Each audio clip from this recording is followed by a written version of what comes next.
Aujourd'hui, je vais lever un voile que beaucoup craignent de soulever, mais qu'il est nécessaire de regarder en face si tu veux comprendre pourquoi certaines souffrances semblent coller à ta vie comme une ombre.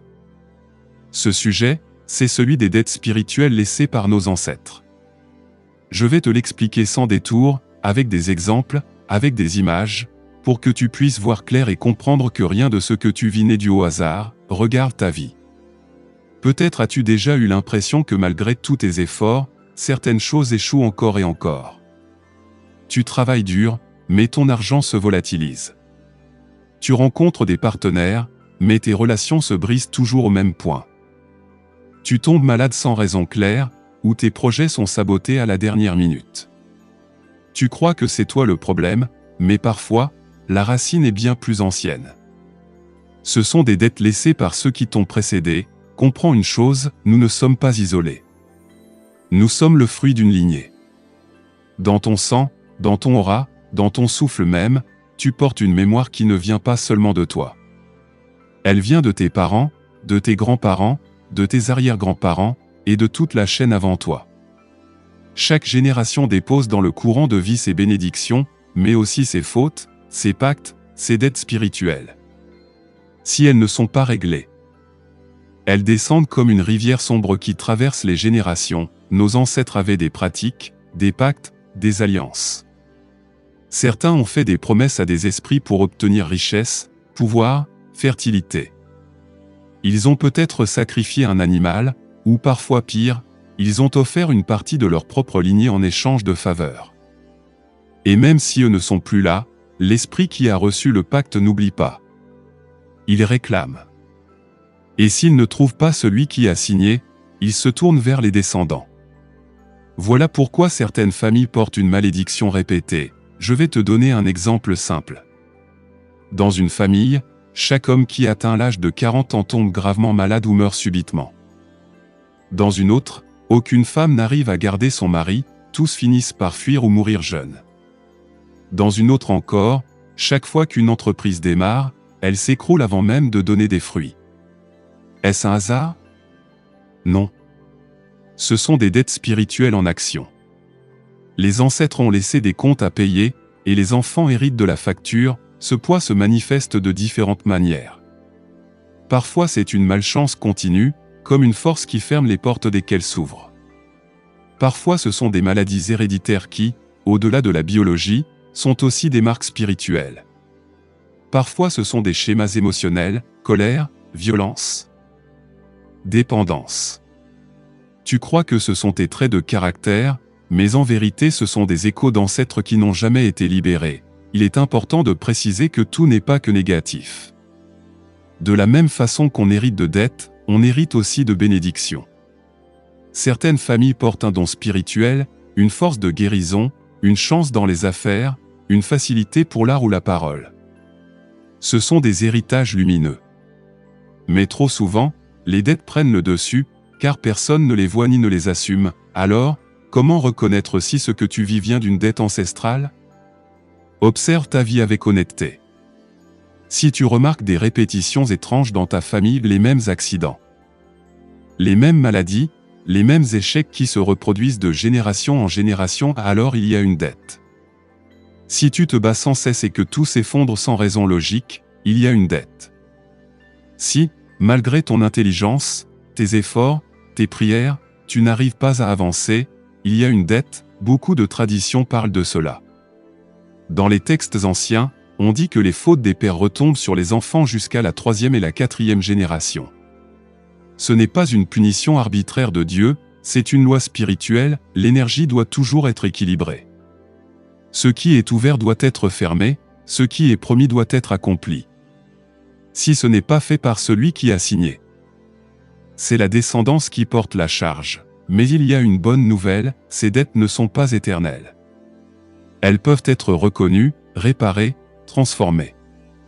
La clé, c'est la conscience. Tant que tu ignores d'où vient le problème, tu subis. Le jour où tu ouvres les yeux et où tu décides de prendre en main l'héritage spirituel de ta lignée, le processus de libération commence. Alors, comment faire pour se libérer? La première étape, c'est d'observer et de reconnaître. Assieds-toi et regarde ton arbre familial. Quelle répétition vois-tu? Quelle souffrance semble courir dans ton sang? Nommer le problème est déjà un acte de puissance. Car ce que tu nommes, tu le fais sortir de l'ombre. La deuxième étape, c'est d'accepter que tu es le réparateur. Beaucoup refusent cette mission en disant « ce n'est pas ma faute ». C'est vrai, ce n'est pas toi qui as créé la dette, mais c'est toi qui as la chance de la transformer. Si elle est arrivée jusqu'à toi, c'est que ton âme a la force de la briser. C'est une mission, pas une punition. La troisième étape, c'est l'action spirituelle. Cela peut prendre plusieurs formes selon ta tradition. Dans certaines cultures africaines, on fait des offrandes aux ancêtres pour demander pardon et fermer les pactes.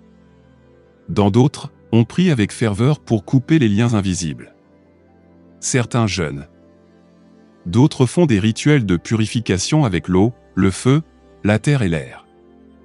L'important, ce n'est pas la forme, c'est l'intention claire, libérer la lignée, refermer les portes, rendre ce qui ne t'appartient pas. La quatrième étape, c'est le pardon. Pardonner aux ancêtres, même sans connaître leurs fautes exactes.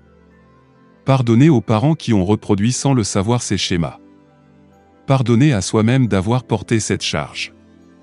Le pardon n'efface pas la mémoire, mais il coupe la chaîne de la rancune qui nourrit la dette. La cinquième étape, c'est la reconstruction. Une fois les dettes allégées, il faut remplir l'espace par des bénédictions. Parle à tes enfants. Bénis-les. Crée de nouveaux pactes, mais cette fois avec la lumière. Promets de marcher dans la vérité, d'honorer la vie, de protéger ton sang. Les paroles sont des clés. Tout comme nos ancêtres ont ouvert des portes sombres par leurs actes, toi tu peux ouvrir des portes lumineuses par tes choix. Frère, sœur, comprends bien, tu n'es pas seulement toi. Tu es la somme de ceux qui t'ont précédé, et tu es aussi la semence de ceux qui viendront après toi. Quand tu te libères, tu libères aussi tes enfants et petits-enfants. Quand tu refuses de regarder, tu laisses à tes descendants une charge encore plus lourde. Tu es donc un maillon clé dans cette chaîne. Voilà pourquoi tant de sages, de chamans, de prêtres insistent sur le travail ancestral. Ce n'est pas du folklore. C'est une urgence spirituelle. Le monde moderne t'a appris à te voir comme un individu séparé, mais la vérité est que tu es relié. Tu portes dans ton ventre et dans ton dos des énergies qui ne sont pas toutes à toi. À toi de choisir si tu veux les transmettre telles quelles ou les transformer. Je vais te donner une image. Imagine une maison que tu as héritée de tes grands-parents. Elle est belle, mais pleine de dettes impayées, de fissures, de toits qui fuient. Si tu refuses de t'en occuper, tes enfants hériteront d'une ruine. Mais si tu prends le temps de réparer, de payer les dettes, de repeindre les murs, alors tes enfants recevront une maison solide et lumineuse. La lignée spirituelle, c'est exactement la même chose. Alors, frère, sœur, n'attends plus. Regarde ton héritage spirituel en face. Nommant les ombres, appelle la lumière, et décide que le fardeau s'arrête avec toi. Abonne-toi pour recevoir d'autres révélations. Et regarde dans la description mes livres qui expliquent comment purifier, protéger, et libérer ton âme et ta lignée. Je suis Kamao, et je te rappelle ceci, tu n'es pas condamné par les fautes de tes ancêtres, mais tu es responsable de leur réparation. Et si tu oses affronter ces dettes, tu verras que ton avenir, et celui de tes enfants, s'ouvrira avec une lumière nouvelle.